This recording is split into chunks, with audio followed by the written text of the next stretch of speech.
वडोदरा शहर के ward number 7 में समावेश पटनी मोहल्ला रावपुरा शियापुरा पुलिस स्टेशन के पीछे के क्षेत्र में लंबे समय से सड़क निर्माण की कोई कार्यवाही नहीं हुई थी।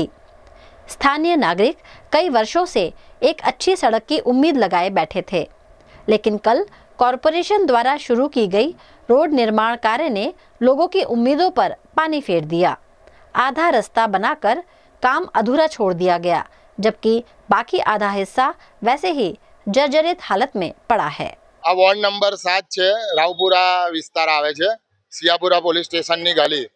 અહીં આગળ કોર્પોરેશનના અનગઢ તંત્ર અને કોર્પોરેશનના અધિકારીઓ અભણ કોન્ટ્રાક્ટરો દ્વારા 2 દિવસ પહેલા રોડ બનાવવામાં આવેલો છે। રાત્રે 2 વાગે આવીને ડામર પાથરી ગયા, ના ગટરો ખુલ્લી રાખી, કશું ને એના પર પાથરી દીધું, આજુબાજુ નીકો બધી ખુલ્લી રાખી અને પછી જાહેર રજૂઆત કરી એટલે ગઈકાલે આવીને સાદો સિમેન્ટ પાથરીને જતા રહ્યા અને રાત્રે આવીને કુંડીઓ તોડીને ગયા પાછા ખોલીને। એટલે ડબલ ખર્ચા કરે છે, અભણ કોન્ટ્રાક્ટર છે અને આપણું વડોદરા શહેર પછી કઈથી વિકાસ થાય? જો આવા જ ખર્ચા ડબલ થતા હોય તો વડોદરા શહેરનો વિકાસ દૂર દૂર સુધી નહીં થાય।